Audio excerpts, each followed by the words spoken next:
pakinggan nito kapatid, sapagkat sa puso ng taong naglilingkod sa Panginoon, ito yung assurance ng isang taong makasalanan, salita na nagmumula sa Panginoon na nagbibigay assurance sa atin para tayo maligtas sa ating Panginoon.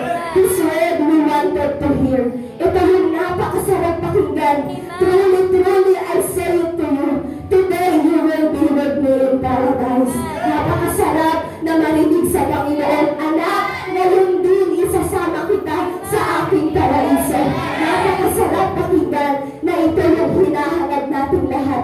Na Lord, isang araw, maririnig ko rin yan sa'yo, na today, you will be with me in paradise. Sabi ko dito, world of salvation, full of His promises, full of His grace, and full of compassion. Itong truly, truly, I say it to you, today you will be with me in paradise. Ito din, kumbaga pinapakita ng Panginoon dito, itong salita ng kaligtasan, itong salita ng punong-puno ng pangako, itong salita ng punong-puno ng habag, ito ang salita ng itong pag-ibig ng Diyos sa lahat ng kaluluwa.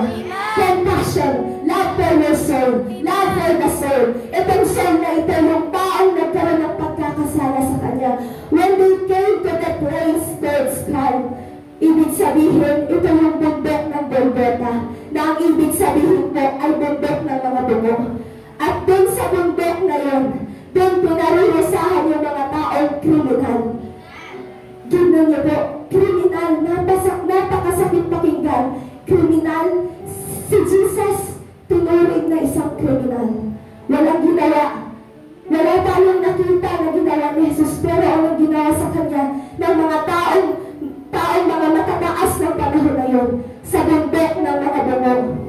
Doon pinarihusahan yung mga taong nakagawa ng kriminal. At nakikita natin dito, He crucified with two criminals.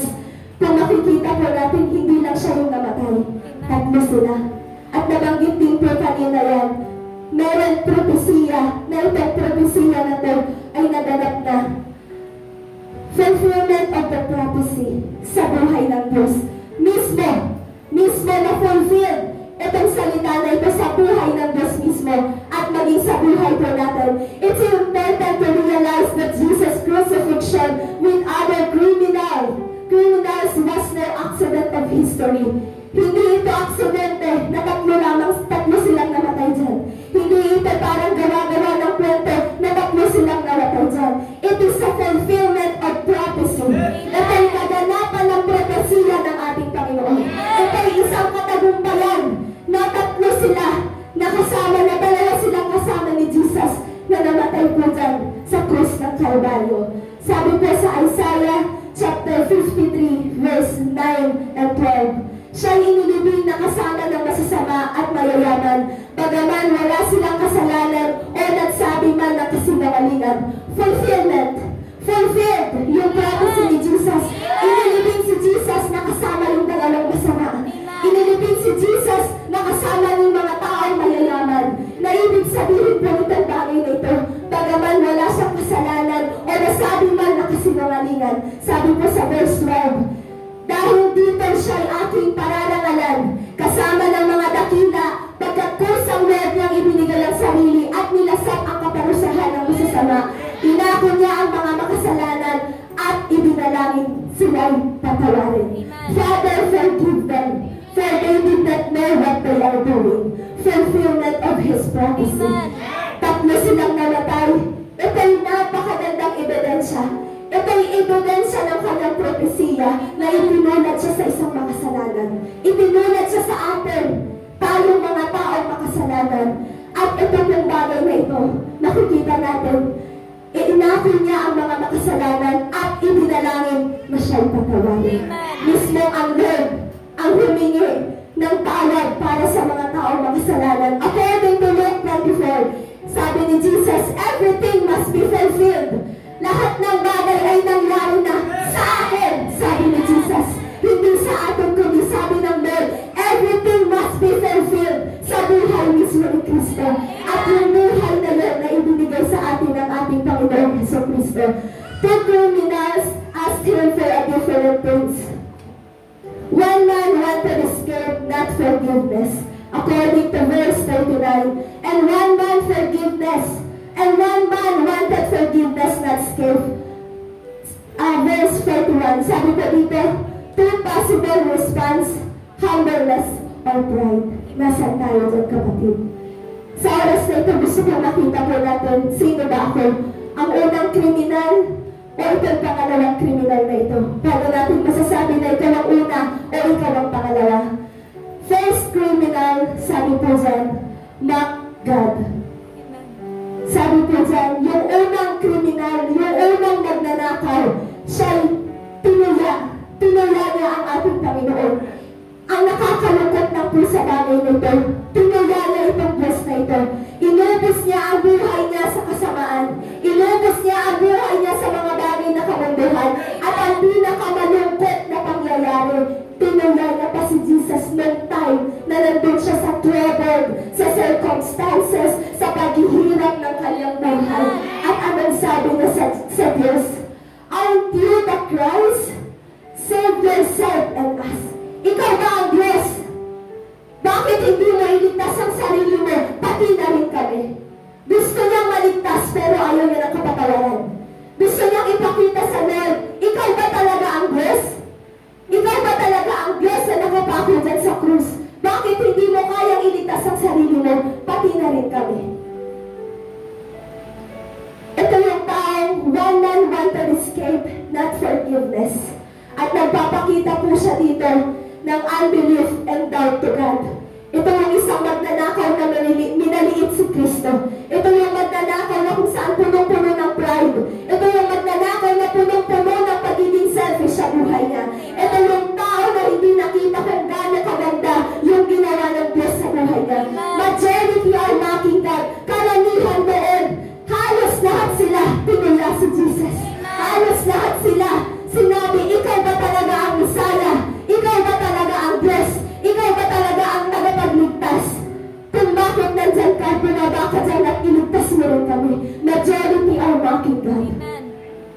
Yung mga pare, yung mga kawal, yung mga high priest, yung mga taong may katungkulan, tinutuya si Kristo ng time na yun. Tinutuya si Kristo ng time na yun. At alam niyo po, ang pinakamaganda dito, ilang tao lang ang nandoon sa lugar na yun na kumilala kay Jesus. Amen. Si Mary, si John, at meron pang ibang Mary na nandoon. Sabihin natin, pang-lima yung magnanakaw. Imagine, ilan yung kawal, ilan yung mga high priest, ilan yung mga tao nakakakilala ng salita ng Panginoon. Sa limang tao na naka-recognize na si Jesus ay Savior ng buhay natin. Majority are mocking God. At dalangin ko sa Panginoon, kapatid, hindi ka isa doon sa bagay na yun. Hindi ka kaisa sa mga taong tumutula sa Diyos. At dalangin ko sa Panginoon, kaisa ka dun sa lima na yun, na nakilala sa puso nila itong Diyos na ito, na sa kabila na siya nasa krus ng Kalbaryo, kinilala nilang siya ay Diyos ng tagapagligtas. Misunderstood of His identity. Hindi nila naintindihan yung katayuan ni Kristo sa bagay na yan. Akala nilang Diyos na darating na tagapagligtas, nakasakay sa kabayo, nakasakay sa kabayong puti, hindi duguan, hindi kawawa, hindi talunan, hindi nakikita nilang nakapako sa krus. Yan yung expected nilang darating na Diyos sa buhay na ito. Pero hindi yun ang nakita nila. Ang nakita nila duguan, nakita nila talunan, nakita nila nakapako, nakabayutan, mahina at malapit ng mamatay. Yun yung gusto nilang makita that time. Gusto kong makita kung ikaw talaga yung Diyos. Gusto kong makita na hindi ka dumaan, nasakay-sakay mo yung kabayong puti. Doon ka naniniwala na ikaw talaga ang Diyos. At yun ang napakalupit na pangyayari na nangyari dito sa magnanakaw na ito. Sabi po dyan, namatay siya ng matigas ang puso. Imagine ninyo po, si Kristo nasa gitna at yung dalawang kriminal nasa tabi niya. Yung sukat nila, sabihin natin, parang ilang di pa lang yung layo na kay Kristo. Sa buhay po natin, napakalapit niya na sa Diyos. Pero sinarado niya pa rin ang puso niya sa buhay natin, kapatid. Napakalapit na natin sa Panginoong Jesucristo. Ilang dipa na lang, ilang sukat na lang, si Kristo na yung katabi natin. Pero ano kung nangyayari? Sarado pa rin ang puso mo sa Diyos. Sarado pa rin yung puso mo na papasukin si Kristo sa buhay mo. Ito yung isang magnanakaw na napakalapit niya na sa Diyos. Pero napakalayo ng puso niya sa Panginoong Jesucristo. Hindi niya tinuring na Diyos yung tao na yun ang ating Panginoong Jesucristo.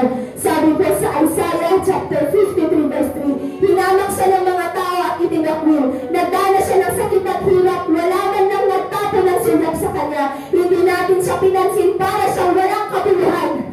And that is the truth. Nung time na yun, walang pumansin. Isang hamak, isang tao at itinakwil. At yun ang nakita itong magnanakaw na ito. Wala kang kabuluhan. Wala kang, sabihin natin, wala kang halaga. Yun yung naitatak sa magnanakaw na ito. Hindi lang bugbog ang narinig natin, hindi lang bugbog ang nakita natin. Naging yung salita ng mga tao, dinanas yan ni Kristo ng time na yun. Second criminal, recognize the king. Itong ikalalang kriminal na ito, na nasa kanan ng ating Panginoong Jesucristo, siya yung nakarecognize na ikaw pala ay isang hari. Hindi ka tulad nandito sa kaliwang kriminal. Ikaw na talaga ang Diyos. Sabi ko dito, recognize the king. Sabi niya, he rebuked the first criminal. Don't you fear God? He said, since you are under the same sentence. Hindi ka ba natatakot sa Diyos? Ikaw ba'y pinarurusahang tulad nitong Diyos na ito, tulad nitong tao na ito, na akala mo hindi Diyos. Hindi ka ba natatakot sa Diyos? Niribiyok niya ito ang unang kriminal niya ito. Sabi ko dito, one man wanted forgiveness, not escape. Ito naman yung tao na naghangat ng pagpapatawad. Admitted of his sin. Nakita niya na siya'y makasalanan sa harapan ng Panginoon. Nakita niya na Lord, hindi lang ikaw ang nagkasala, kundi kami ang may pagkakasala sa oras na ito. At itong kriminal na ito, find salvation. Natagpuan niya yung kaligtasan sa oras na ito. Nang nag-recognize niya si Jesus, natagpuan niya yung kaligtasan. Nagigay sa kanya ng Diyos. At ang pinakamaganda, nakita niya yung sign sa cross ni Kristo, King of the Jews. Amen. Pinaniwalaan ng kriminal na yun, hindi lang bilang isang hari, hindi lang bilang ordinaryong tao, kundi bilang Diyos na magliligtas sa kanyang buhay, bilang Diyos na nakapagligtas natin mga tao sa buhay na ito. Sabi ko sa Romans chapter 2 verse 23, sapagkat ang lahat ay nagkasala at walang sino mang karapat-dapat sa paningin ng Diyos.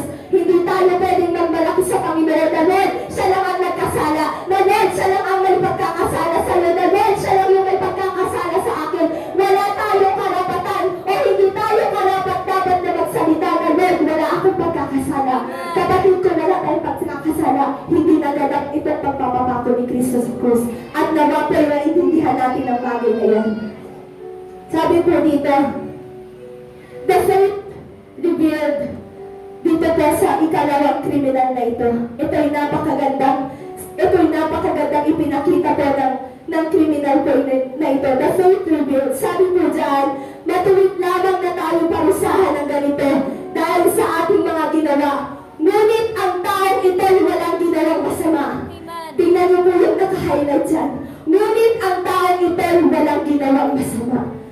Na-recognize niya si Jesus. Amen. He recognized Jesus. And he knew Jesus as his Savior, as his King, as his provider. Amen. At lahat ng bagay ay na-recognize niya. He recognized Jesus even in times of trouble. You see that Jesus is Lord. Amen. You see that Jesus is our Savior.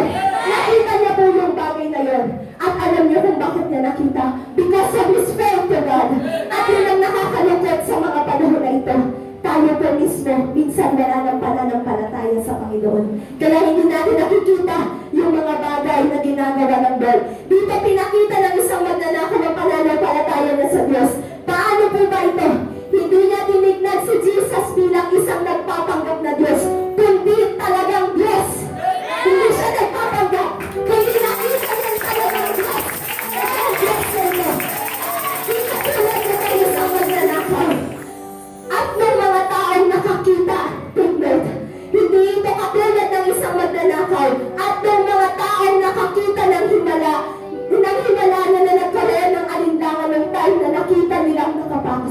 Kristo. Tingnan niyo po itong bagay na ito. Yung nagmaksalog, yung mga taong kasama ng tuluya sa Panginoon. Nung time na hindi pa nakapako si Kristo, nananampalataya sila sa Diyos. Bakit? Gumawa ng himala, bumuhay ng patay, nagpagaling, nag-miracle sa buong lugar na iyon. Nanampalataya sila kay Jesus. Pero nung nakita nilang nakapako si Kristo, na nakakalungkot na isang pangyayari, tinula nila ang Diyos. Ikaw ba talaga ang Diyos? Ikaw ba talaga ang tagapagligtas? Bakit nandyan ka? Hindi mo iligtas ang sarili mo, pati na rin kami. Gusto nilang patunayan na si Kristo ay talagang Diyos sa pamamagitan na kapag ikaw bumaba dyan sa oras na ito, maniniwala akong Diyos ka. Kapag ikaw dyan ay nakita kong gumanda ang itsura mo na wala yung dugo, na wala yung mga bagay na sugat, maniniwala akong Diyos ka. Sa panahon natin ngayon, kapatid, yan ang nagaganap. Gusto natin makakita ng isang himala. Gusto natin makita yung mga bagay na yan. Lord, gusto ko isang ignat, isang pitik ng yung mga kamay. Gagaling ako. Gusto ko na isang pitik ng mga bagay na ito, pagpapalain mo ako. Gusto natin makita yung himala ng bagay na yun. Pero yung time na hindi natin nakikita na gumagalaw ang Diyos, hindi mo na pinaniniwala ang hindi ka naman talaga Diyos. Hindi ka naman talaga Diyos, bakit ako naghihirap? Hindi ka naman talaga Diyos, bakit ako nandito sa kalagayan na ito? At yun ang kriminal ng time na yun. At yun mismo, tayo pala mismo yung bagay na yun. Hindi siya humingi ng himala. Itong second criminal na ito, hindi siya humingi ng himala. Yung isang magnanakaw, gusto niyang humingi ng himala. Kaya nga sinabi niya sa Diyos, ikaw ba talaga ang Diyos? Iligtas mo ang sarili mo, pati na rin kami. Patunayan mo sa akin ngayon na ikaw ang Diyos sa pamamagitan ng pagligtas mo sa amin. Hindi na nakita, spiritually kapatid, iniligtas siya ng ating Panginoon. Spiritually kapatid, iniligtas ng Diyos ang buhay ng kriminal na yan. Hindi na nakita ng isang kriminal. At ang nakakita lamang yan ng pangalawang kriminal. Hindi sa laman, kundi sa espiritu ka iniligtas ng Panginoon. Himala ang hinahanap nila para maniwala sila kay Kristo. At ganoon din po tayo sa panahon ngayon. At dahil din, nawawala yung pananampalataya natin sa Kanya.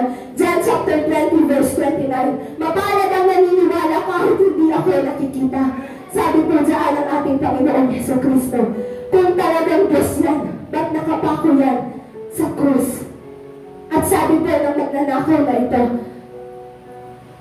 sabi niya po dyan, Jesus, remember me when you come into your kingdom. Amen.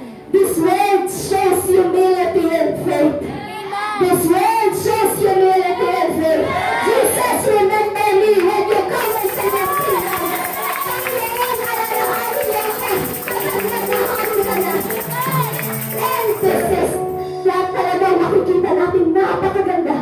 The first person who believed in the intercession of Christ.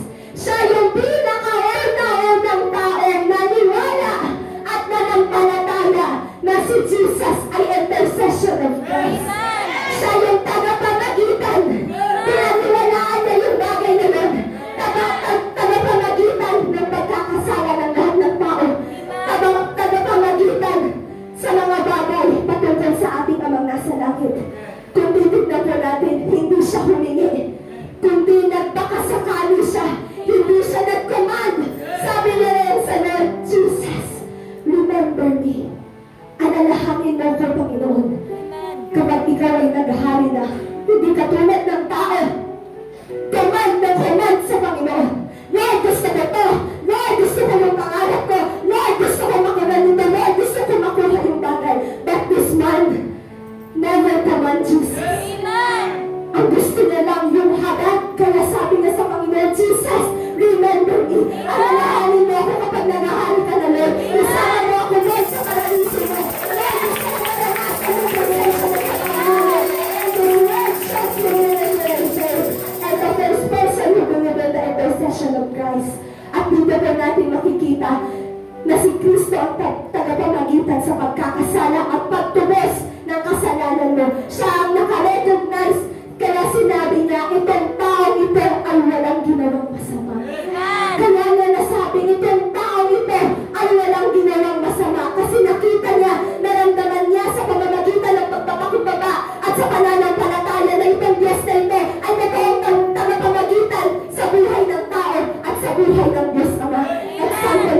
makikita natin bakit si Jesus yung nasa gitna at itong dalawang magnanakaw ay nasa tabi niya. Jesus is the center. At siya yung intercession, siya yung tagapamagitan ng dalawang makasalanan na ito para umabot sa ating Amang nasa langit. At kung natin makikita nung time na yun, akala ng mga tao ito siya yung nakagawa ng matinding pagsakakasala kaya siya nasa gitna. No, kundi ang pinapakita ng Panginoon dito, siya yung tagapamagitan ng ating buhay sa ating Diyos Ama. Bilang isang makasalanan, siya yung naging daan natin tungo sa buhay na walang hanggan. Meron isang lingkod na makikita rin natin kahalintulad nitong magnanakaw na ito. Ito daw walang iba kundi si Joseph the Dreamer. Paano ko po nasabi ito? Genesis chapter 40 verse 40. But when all goes well with you, remember me and show me kindness. Mention me to Pharaoh and get me out of this prison. Anong sabi niya doon sa cupbearer nitong Paraon? Alalahanin mo, kaya kapag naroon ka na, banggitin mo naman ako sa Paraon. Alalahanin mo ako.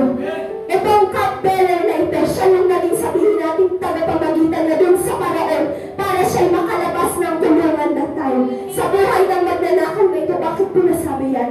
Si Kristo, yung naging tagapamagitan niya upang kapag naghahali na si Kristo sa kalangitan, siya yung magbabanggit sa ating Amang nasa langit. Na itong tao ito, na-recognize ako bilang tagapagligtas. Na itong tao ito, tinanggap ako bilang isang tinanggap ako ng bilang puso. Even Joseph the Dreamer, nangusap to ng Diyos. At doon na-fulfill doon ang prophecy ng Panginoon.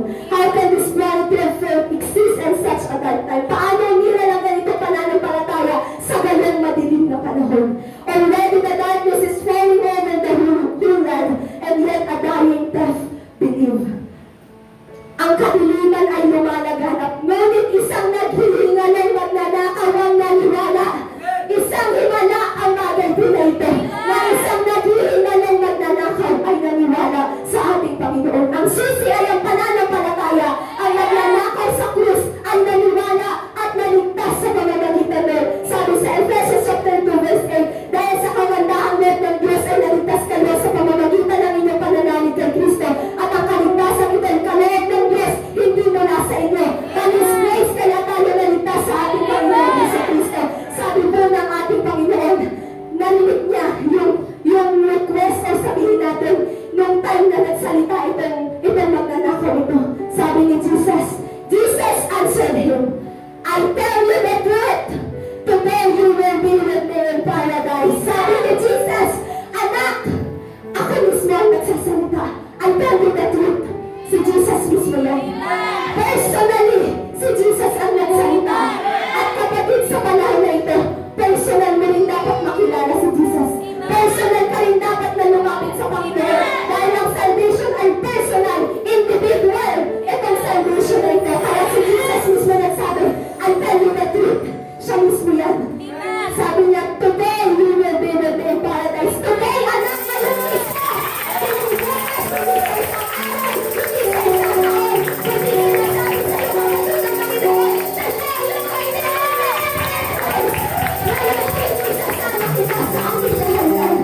At ang isang bagay na napakaganda, promises is fulfilled. Itong promises is fulfilled. To those who believe and trust in God, pangako sa mga totoo naniniwala at nananampalataya sa buhay na walang hanggan. And also salvation is given. Wow. Salvation is already given sa mga taong nananampalataya sa Panginoon. And the grace of God ay itong regalo sa atin ng Panginoon. Amen. Sabi po dyan, sa panahon natin ngayon, hindi lang dahil sa mga gawa natin, kaya tayo naligtas, but because of His grace, kaya tayo naligtas. Sabi ng Lord, you will be with me in paradise. Kakasama kita sa aking kalangitan. Paradise meaning the heaven. Paradise meaning ito yung presensya na kung saan makakasama natin ang Panginoon. Heaven represent yung presence ni Lord ay makakapiling natin sa panahon ngayon. At yun ang nangyari sa magnanakaw na ito. Natanggap na yung salvation. Na-save siya ng ating Panginoon. Sa ating gusto ng buhay ng Diyos natin. Nakaligtas siya ng isang makasalanan. Kaya kapatid, huwag kang mawawalan ng pag-asa. Kapag ikaw ay sabihin natin, Lord, puno-puno ako ng pagkakasalanan.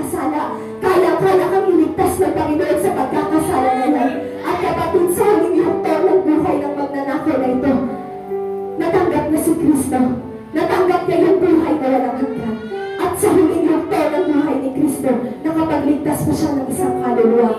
At ito ang buhay ng isang magnanakaw na ito. Yung unang pangyayari po, rebuke. Pagpapakita po yan ng belief and trust. Diba ni-rebuke niya yung magnanakaw? At ikalawa po, repentance. Admitted and confessing sin. Ano po yung sabi niya sa ating Panginoon? Dapat lang na tayo'y parusahan, ngunit ang taong ito walang nagawang pagkakasala. Yan yung repentance nitong magnanakaw nito. Ikatlo, recognize faith of a sinner. Kung ikaw ay makasalanan, tayong lahat ay makasalanan. Once na na-recognize natin itong Panginoon na ito, tayo po mismo, talagang umusbong yung pananampalataya ng ating pananampalataya po natin sa buhay na ito. At receive, ano yung na-receive niya? Eternal life. Anong ibig sabihin? Paradise in heaven. Amen. Anong ibig sabihin? Yung presensya ng Panginoon ay makakasama po natin sa oras na ito. In our world, there are people who rejected Christ and there are true believers who worship God. Dalangin ko sa Diyos, tayo po'y kaisa sa mga totoong nananampalataya, sumasamba sa ating Panginoon. Huwag kang makiisa, kapatid, dun sa mga taong nagre-reject at binabaliwala itong Diyos na ito sa buhay na ito. Dalangin ko po sa ating Panginoon ay makaisa tayo sa pangalawang magnanakaw po na ito. At ito po ang ikalawang salita